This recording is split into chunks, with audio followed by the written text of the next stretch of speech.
Kimberly era uma emozinha de 18 anos na época que estava sofrendo bullying por causa que ela se vestia e agia de forma diferente. Isso por causa que, por ela amar muitos animais, tipo, ela tinha meio que um zoológico em casa, ela tinha coelho, ela tinha hamsters, ela tinha até um bode que ela resgatava da rua, porque o sonho dela era trabalhar com reabilitação de animais selvagens, só que a maior paixão dela era gatos, tanto que ela andava com orelhinhas de gato na cabeça e miava isso na escola.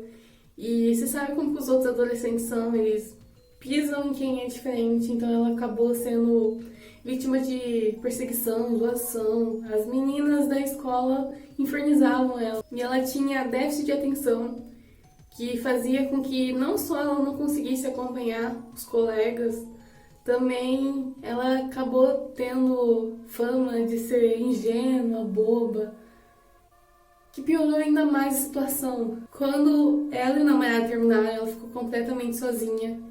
E a mãe dela conta que ela tinha dificuldade de andar pelos corredores da escola por causa das crises de pânico que ela tinha. Ela morria de medo das adolescentes da escola. Sei lá, já tive essa idade, eu sei como é que é, eu sei que esse povo é um inferno mesmo. Tiveram que mudar ela de escola e tal, pra dar paz pra ela, só que ela acabou se... Não é que se, né? Ela acabou sendo excluída de qualquer forma. Acabou se prendendo no mundo online pra tentar procurar amigos. A solidão deu um tempo quando ela fez amizade com Cruz e com Cameron, que também era amigo do ex-namorado dela, só que mesmo assim, aparentemente todo mundo se dava bem. O problema são esses dois. O que falar desses dois? Começar pelo Cruz. Não sei falar o nome dele, vou falar... Cada hora que eu falo, pelo jeito eu vou falar diferente, porque é estranho. Começar por ele. Ele é um cara completamente fodido. Para começo de conversa, ele era filho de Robert Raymond, que é um estuprador em série, que em 2001 foi preso por estuprar e matar de uma forma terrível uma adolescente de 16 anos. A menina teve uma morte dolorosa e ainda por cima ele tentou esconder o corpo dela debaixo de pedras perto de uma estrada. Tipo, o corpo dela foi encontrado completamente destruído. Ele tentou fugir da condenação, tentou pagar o crime em segundo grau, só que felizmente ele pagou em primeiro grau, que deu a ele prisão perpétua. Antes dessa chance, ele tentou estuprar outras meninas e mulheres com uso de extrema violência e precisou de alguém morrer daquela forma brutal para ele finalmente ser preso e tirado da sociedade. E aí, pesquisando sobre ele, eu descobri que ele estava preso em uma prisão de mínima segurança, algo assim. E aí ele conseguiu fugir. Isso aconteceu quando o Cruz era uma criança. E aquilo foi demais para a cabeça dele tentar entender o que estava acontecendo. Imagina, seu pai é um criminoso do tipo, é um monstro. E se fosse só isso, mas não foi, tipo, ele estudava como qualquer criança. E as outras crianças, os colegas, ficaram sabendo sobre isso. E você sabe como crianças e adolescentes são, fizeram da vida dele um inferno. Usaram isso que o pai fez, uma outra pessoa, pra poder acabar com ele. Ficavam perseguindo, ficavam meio que torturando ele psicologicamente por causa de um erro do pai dele.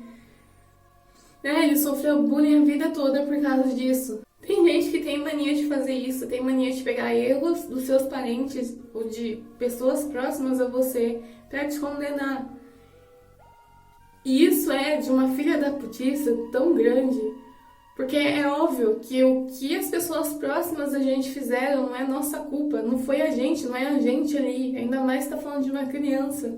Só que as pessoas, elas precisam de desculpas pra tentar destruir você, porque algumas pessoas acham divertido fazer isso. É óbvio que isso não é sua culpa, você não fez nada, você não merece o que você tá passando, mas as pessoas fazem isso. Imagina crescer com isso, imagina crescer com todo mundo te lembrando todo dia que o seu pai é um monstro e que isso faz de você um monstro também e por isso a sociedade acha que tem direito de te pisar.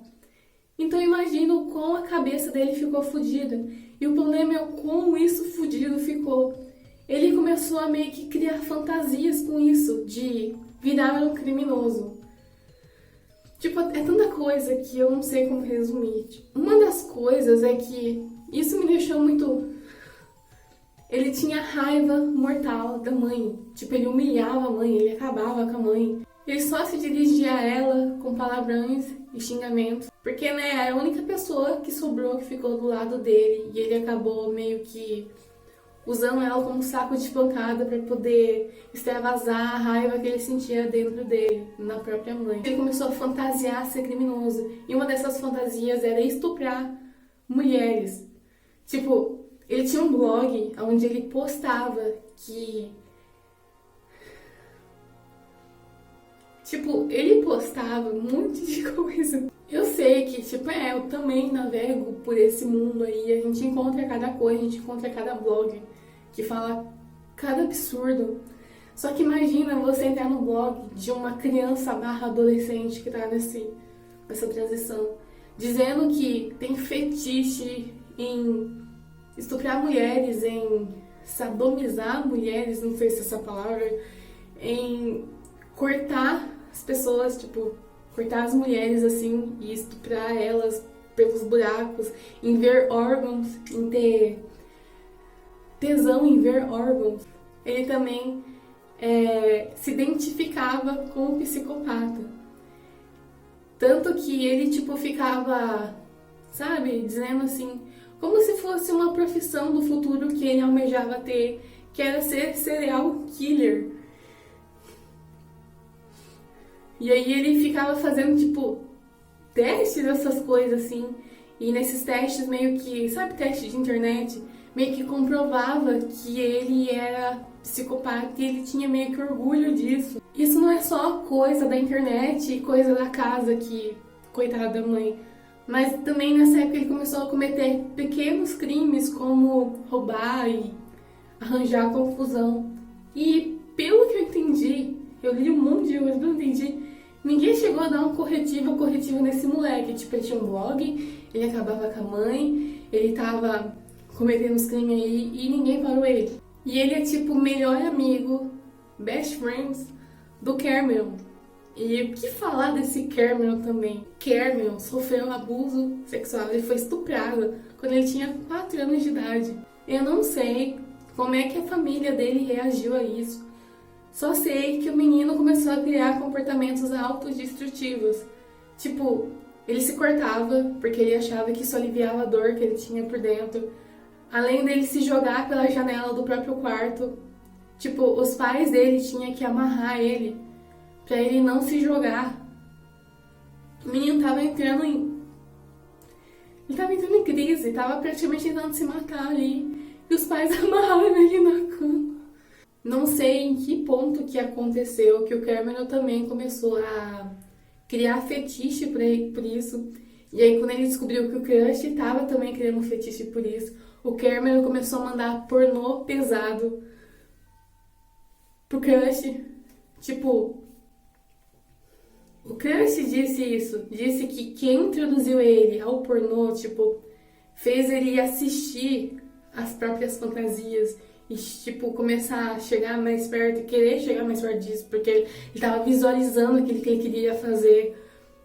Tipo, o crush disse que quem introduziu ele a esse mundo foi o Cameron. Esses dois, como eles não estavam dando bem nas outras escolas, eles acabaram sendo levados a uma escola meio que especial, algo assim. E aí, tipo, eles três, o crush, o Cameron e a Kim, se conheceram fisicamente, se tornaram, tipo, amiguinhos, entende? Só que, tipo, é muito triste, por causa que os dois eram fodidos da cabeça, tipo, eles eram doentes, e uma menininha ali no meio, que o único erro dela foi ser inocente demais. A Kim tava muito, muito, muito carente, e qualquer pessoa que desse atenção, que desse uma chance nela ter um amigo, ela tava abrindo uma porta e tava aceitando. E aí, por algum motivo do universo, acabou caindo esses dois na vida dela. É nesse momento que vocês percebem que o que vai dar errado, que a merda que vai acontecer. A amizade dos dois era toda errada. Tipo, ela não devia estar ali. Assim, eles tinham um grupo entre os três na internet, onde eles três conversavam junto. Só que ao mesmo tempo que eles conversavam aí os três juntos, os dois conversava em privado falando mal dela. Um belo dia, o Cameron ele se abriu pra Kim dizendo que gostava dela, que ela era a coisa mais linda que ele já viu. E aí a Kim rejeitou ele por causa que ela tava meio que gostando do crush. E aí o crush, ao ficar sabendo disso, foi lá e deu em cima dela, tipo, correspondeu. E aí ela deu um fora nele por causa que ela ainda gostava do ex e ela disse que por ela ter sentimentos pelo ex, seria justo dar esperança pra ele. Só que o crush, ele não aceitou. Ele tentou avançar, ele fez cantadas sexuais, chegou a convidar ela de um jeito nojento a ir dormir com ele, vocês estão entendendo que ele... E aí ela, pra não ficar feio, foi isso que eu entendi ali na conversa, tipo, ela levou na brincadeira. E acredito isso que era pra ele não se sentir mal, só que ele se sentiu mal. Por causa que no momento que ele levou um fora, ele já entrou assim e já começou a conversar com o Cameron, dizendo que tava com raiva dela, que queria matar ela. E aí os dois começaram a planejar em matar ela. E como o Cameron também tava magoado com ela por ela não ter aceitado ele aceitou. Em março de 2010, em 10 anos atrás, o crush convidou a Kim pra ir na casa dele pra conversar. E ela aceitou. E ela ficou surpresa por causa que achou que ele ia ficar magoado com uma coisa. E aí ela aceitou mesmo e ela queria ir mesmo pra poder, sabe, manter a amizade. Porque ela não queria que a amizade deles acabasse. E aí ela foi lá e o Cameron tava lá. E os dois conversaram por um tempo até que o plano começou a acontecer. E aí os dois encurralaram ela, espancaram ela até ela perder as forças. E aí começou, gente. Os detalhes são meio gore, eu não vou conseguir explicar porque são muito pesados. Bom, eles pegaram ela e usaram fita, aquelas fitas adesivas, não sei se é seu nome, pra prender os braços e a perna dela, enfiaram uma meia na boca dela, e aí pegaram a fita e passaram por cima pra ela não conseguir gritar. E aí os dois juntos continuaram a espancar ela, aí eles passaram a estuprar ela. Pegaram uma faca, começaram a esfaquear ela, então começaram a cortar ela em pedaços.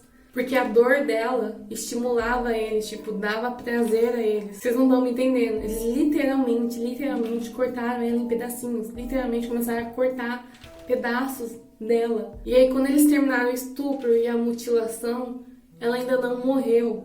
E aí o crush enforcou ela e asfixiou ela até a morte. De acordo com ele mesmo, ele disse que apertou o pescoço dela com tanta força que ele sentiu quebrando ela com as próprias mãos. De acordo com a investigação, ela conseguiu sobreviver ao estupro, ela conseguiu sobreviver ao espancamento, até mesmo à mutilação. Ela tinha muita força, tinha muita vontade de viver, só que infelizmente a maldade que ele sentiu ali não permitiu. Ele teve que... E aí eles pegaram o corpo dela e colocaram ela no freezer, naquela geladeira de chão. E aí saíram da casa como se nada tivesse acontecido e foram se gabar, como todo bom vilão. Foram se gabar e contar a história pra todo mundo. Mano, eles postaram isso na internet. Eles entraram num site de jogo pra ir... Sei lá como é que funciona lá dentro, mas pra ir lá contar pra todo mundo o que fizeram. Contaram pra amigos.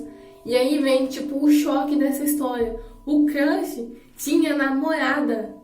Ele tinha uma namorada. E ele contou pra namorada dele o que ele fez com a menina. E sabe o que a namorada dele disse?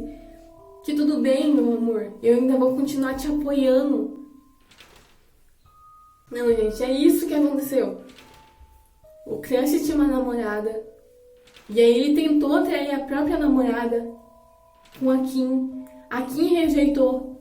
Ele matou a menina brutalmente. E aí conta pra namorada que a namorada, ok, eu ainda continuo te amando, eu vou continuar te apoiando até o final. E como ele contou isso pra várias pessoas, depois quando começaram a fazer a investigação e começou a ouvir os detalhes, e tipo, tem muito detalhe, ele contou tudo o que ele fez com a Kim. E uma das coisas que mais me chocou foi que, como eu disse, ele tem tipo fetiche em ver órgãos. E aí ele disse que pegou a faca e, sabe, enfiou nela, na vagina dela.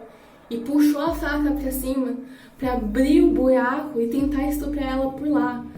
Na investigação, quando foram, sabe, investigar o corpo dela, encontraram lixo dentro da vagina dela. Eles enfiaram coisas lá dentro. Encontraram um pirulito de 10 centímetros que eles enfiaram lá.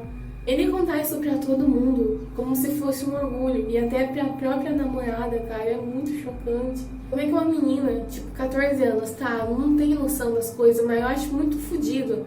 Como é que você, sendo mulher, você sendo uma menina que vai virar mulher, fica sabendo que uma outra mulher sofreu na mão do seu homem e você continua do lado dele? Como é que você fica em paz com essa ideia? Tipo, independente de qualquer coisa, independente do que ele seja na sua vida, ela é uma mulher como você e você é, tipo, de boa com isso. Não é nem pelo medo de, talvez ele possa fazer isso comigo, mas é pela... A situação, mano, é muito absurda. Tipo, eu não sei quem é ela. Por ser menor de idade, eles esconderam a identidade dela. Mas eu não sei onde essa filha da puta tá nesse universo.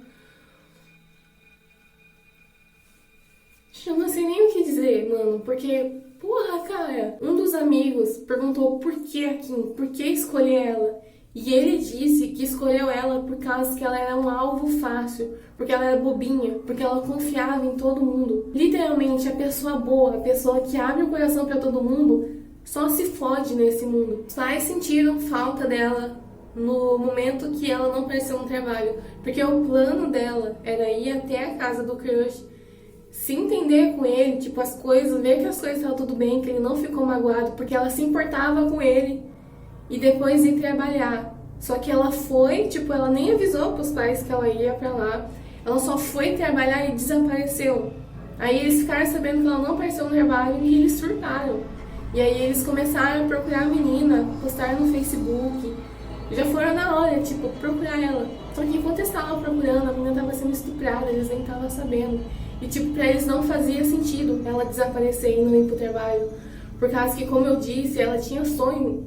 Ela tava se formando. O sonho dela, ela tava vendendo coisa, mano. Ela tava fazendo o que ela podia pra juntar dinheiro. Tava vendendo coisa valiosa pra ela, pra juntar dinheiro, pra poder fazer a formatura e entrar na faculdade. Ela queria viver. Ela queria... Não faz sentido uma pessoa que tem plano pro futuro, que tem plano pra viver, desaparecer daquele jeito e não dar notícia nenhuma, ainda mais uma pessoa que tá tão apegada aos pais, desaparecer assim. Então, tipo, você pensa, né, que agir rápido, na hora que a pessoa some, na hora que a pessoa não dá a resposta, você pensa, eu vou agir rápido, isso dá mais chances de eu encontrar a pessoa bem. E não, naquele mesmo momento, por ela confiar na pessoa, ela tava morrendo.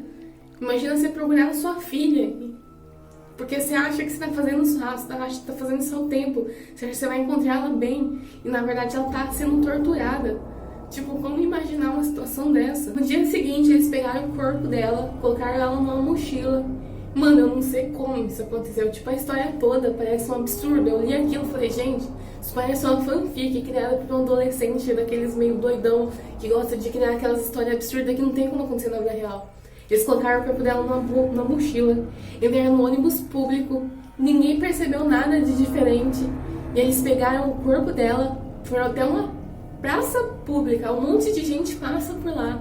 E aí eles pegaram o corpo, levaram para debaixo da ponte e lá tacaram fogo nela.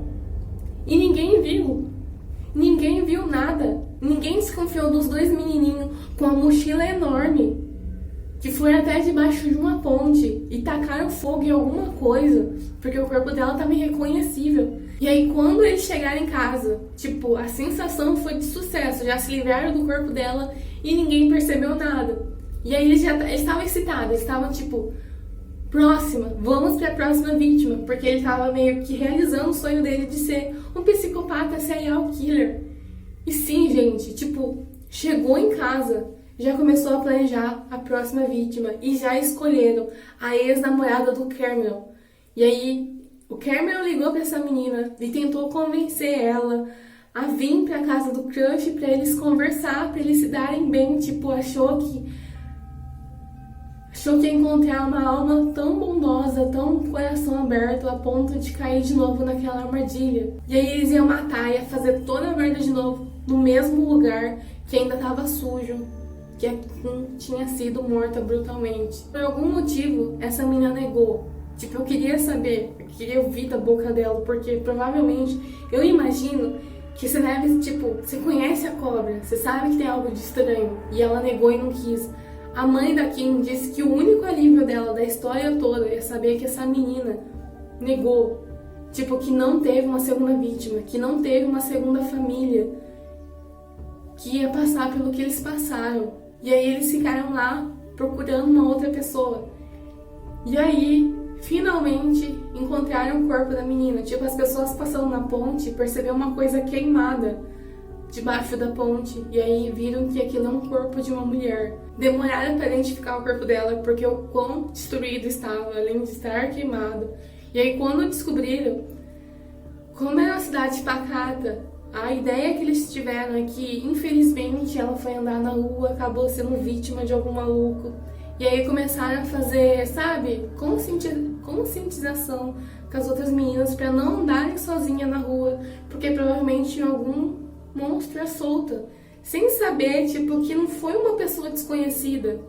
Foram os melhores amigos dela, foram as únicas pessoas que ela tinha pra conversar. E aí a polícia saiu por aí pra encontrar esse maníaco, até que eles começaram a ligar os pontos e chegarem nesses dois. Por que você acha que eles chegaram nesses dois? Porque eles contaram pra todo mundo, eles postaram na internet, público, pra todo mundo ver que tinham matado ela.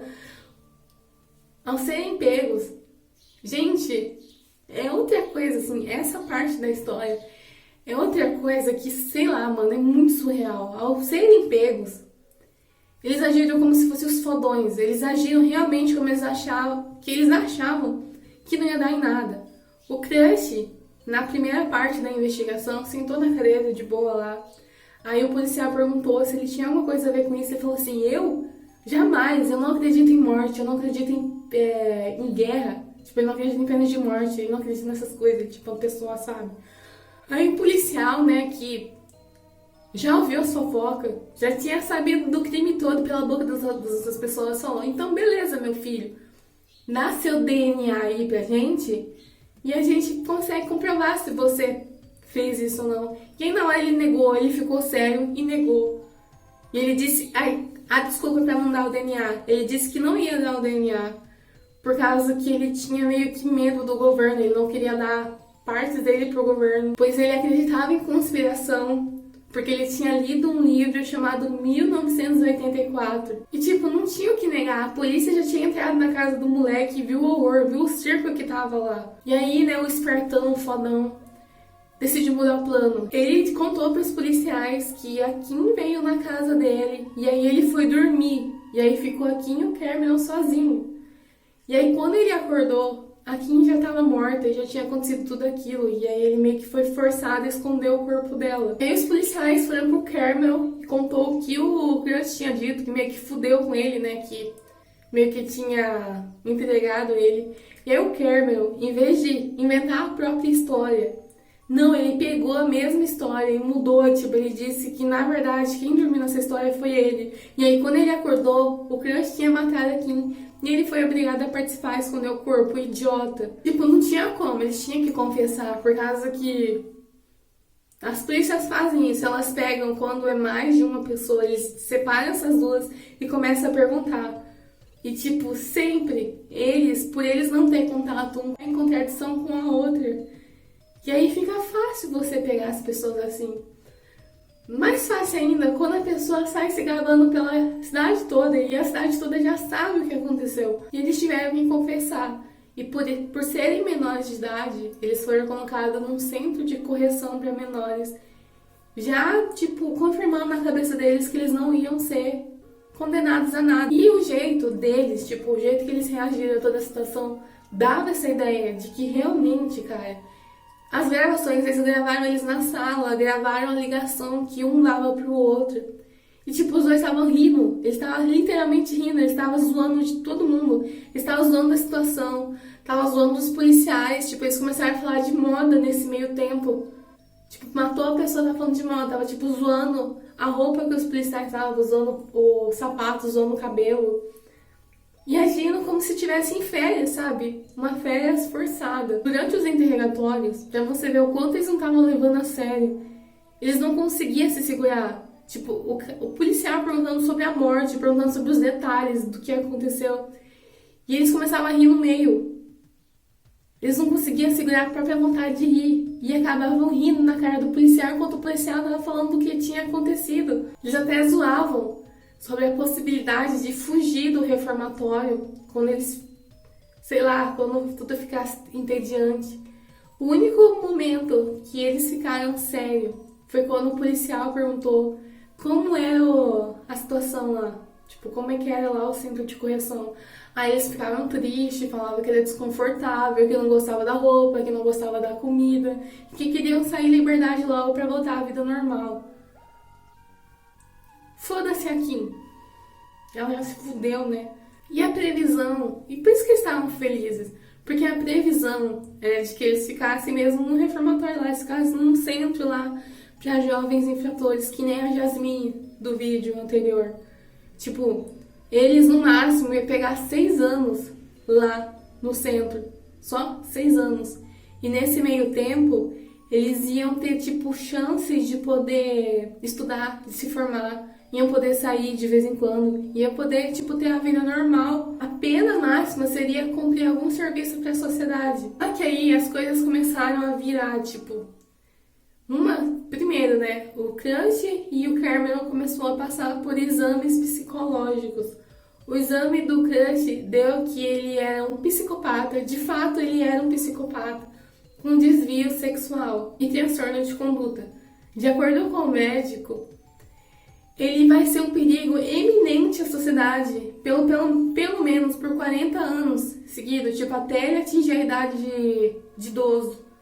Por causa que, como eu disse, o cara tinha fetiche. Ele tinha, não é só fetiche, ele tinha necessidade de torturar alguém para poder se aliviar. Então não tinha como, um momento ou outro da vida dele, ele ia ter que procurar alguma vítima, ia procurar alguém. Aí você pensa, e o Cameron? O que o Cameron tem?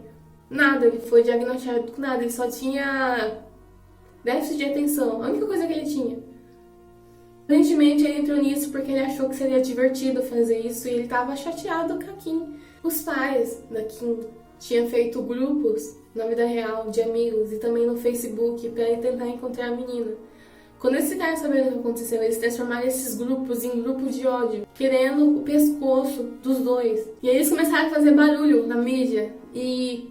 logicamente, mano, isso acabou tocando milhões de pessoas que tiveram compaixão com a situação do que aconteceu. Até porque, quem, em sã consciência, é ficar do lado desses dois merdinha? Uma das coisas mais icônicas pra mim que o casal disse, porque eles disseram várias coisas. Tem aí umas entrevistas que eu achei assim, tipo, é difícil de assistir. Mas uma das coisas icônicas que eu achei foi quando o pai dela, em uma entrevista, disse que os dois eram animais. E a mãe falou, não fala isso, não ofenda os animais, a Kim amava animais, eles são apenas monstros. Aí o pai disse que os dois merecem morrer com morte lenta e dolorosa. E é uma das coisas que eu acho icônica deles, por causa que eles não fizeram a linha que a maior parte das outras pessoas que eram parentes de vítimas fazem, que é tipo, mas eu perdoo. Não, mas não é isso que o morto ia querer. O morto quer o quê? Ele quer descansar em paz, ele quer o perdão, então eu perdoo.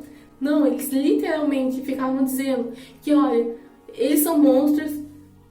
Se eu pegasse, eu matava, mas bem matado. E aí, em homenagem à filha, eles transformaram tudo em uma lei. Eles querem fazer tipo um pacote de lei que tem 7 leis. E uma dessas é testar adolescentes para ver se eles têm algum tipo de desvio, algum problema, ou eles têm algum tipo de trauma, para descobrir a tempo se isso pode fazer com que eles sejam um perigo à sociedade, tirar eles da sociedade, não deixar eles na escola com os adolescentes, não deixar eles perto das outras pessoas, onde eles possam fazer uma vítima, sabe? Encontrar alguém para descontar a raiva. E tipo, isso é genial. Aí é pegar esse adolescente e levar para tratamento do que deixar solto com outros adolescentes. E até hoje, toda vez que eles aparecem na mídia, eles fazem barulho e levam essa lei. Eles querem que essa lei seja realidade. Não, essa lei não aconteceu. Até hoje é só uma homenagem para a filha. Só que dá para entender que aquilo começou a gerar pressão social em cima do julgamento. E pressão social é igual o quê? Em vez de serem julgados como adolescentes e só pegarem os 6 anos, eles passaram a ser julgados como adulto. E aí a situação virou. Aí, mano, pronto, tipo, o crush finalmente, ele ficou sério. Não só ficou sério, que ele começou a chorar. No momento que ele ficou sabendo que ele ia ser julgado como adulto, e ele poderia cair numa prisão de adulto, ele começou a chorar. A risadinha acabou, a gracinha acabou, ele começou a chorar. Sabe por que ele começou a chorar? Sabe por quê?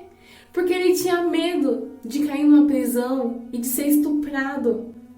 Esse era o medo dele. O maior medo dele era ser estuprado na prisão. Tipo, não é irônico isso? Porque ele tinha medo de sofrer aquilo que ele fez com a menina. E aí, finalmente, ele pediu desculpa. Finalmente ele disse que se sentia mal pela morte, que se arrependia pela morte.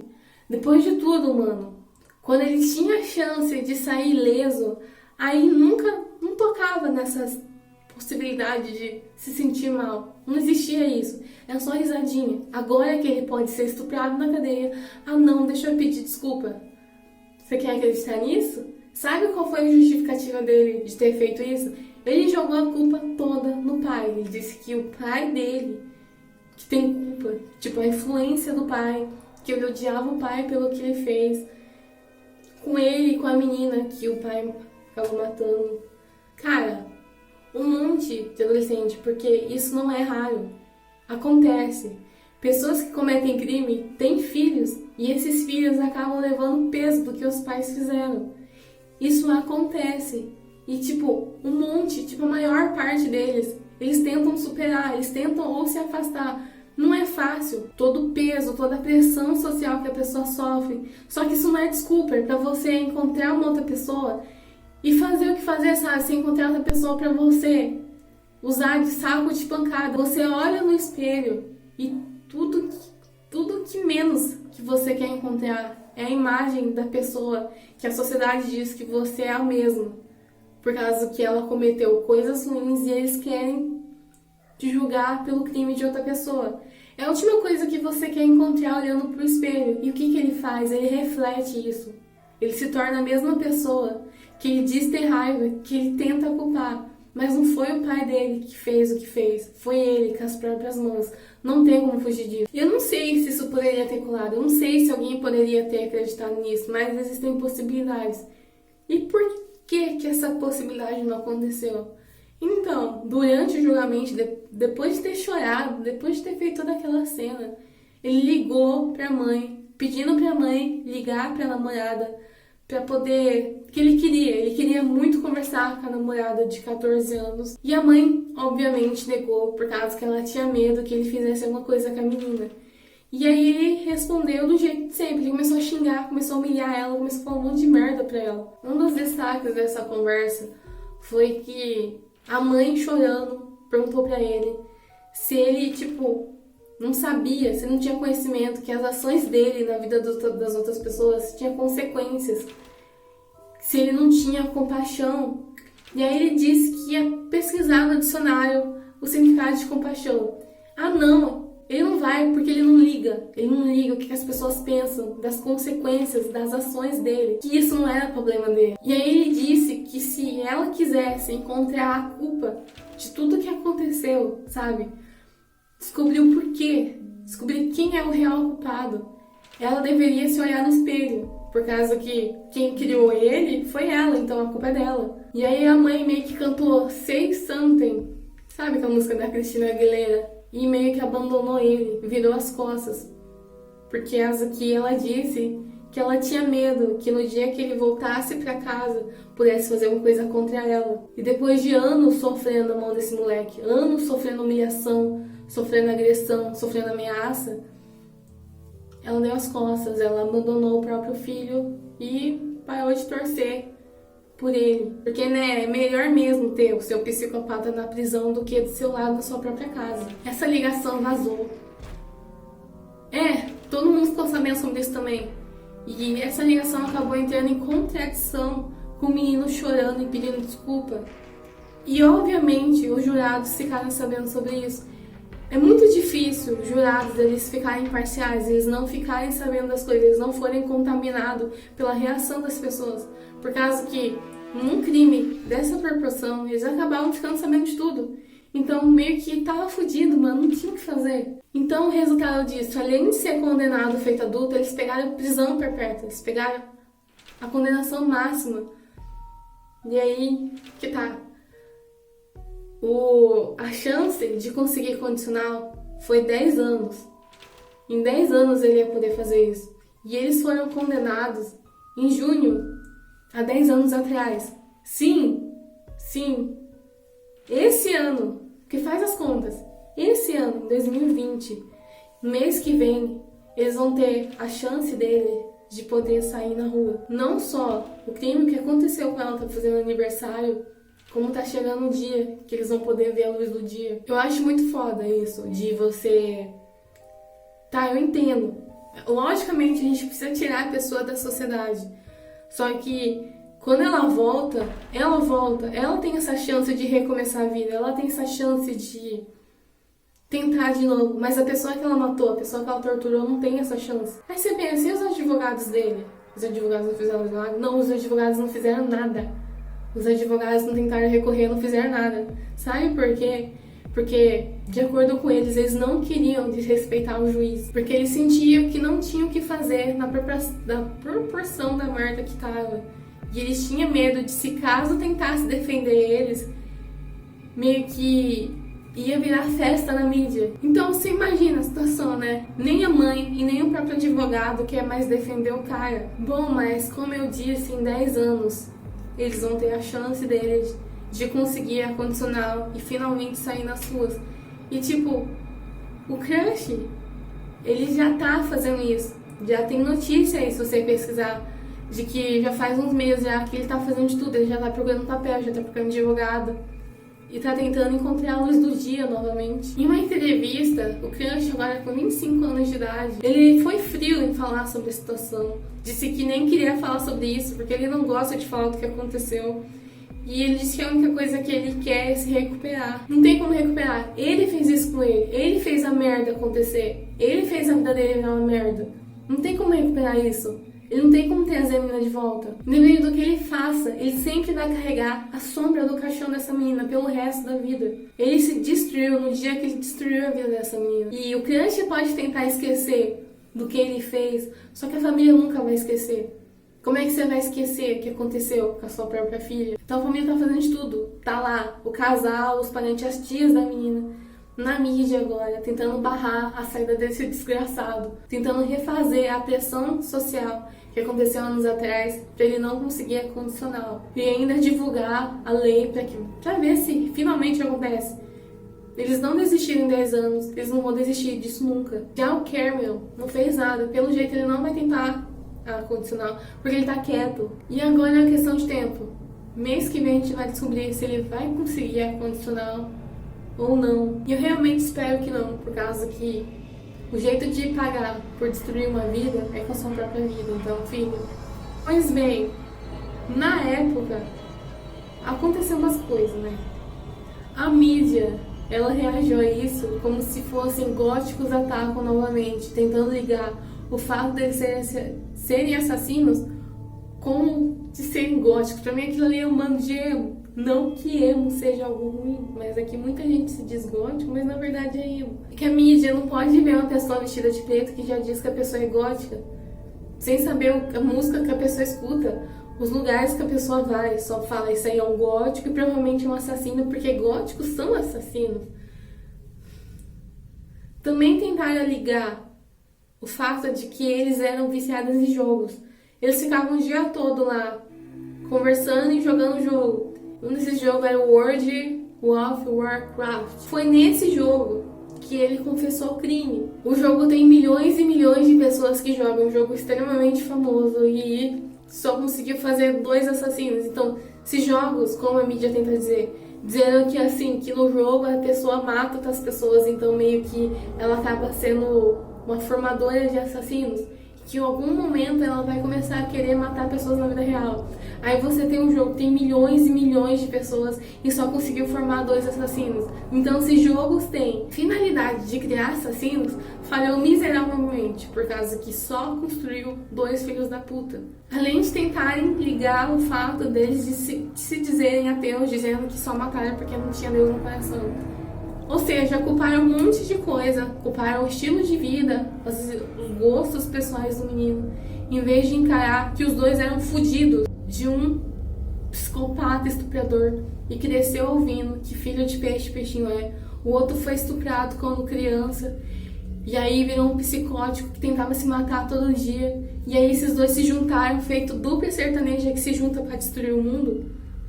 E aí você acha que a culpa é do resto. Parece que as pessoas elas não dão importância a traumas. Traumas destroem pessoas e podem fazer com que essas pessoas sejam destrutivas também.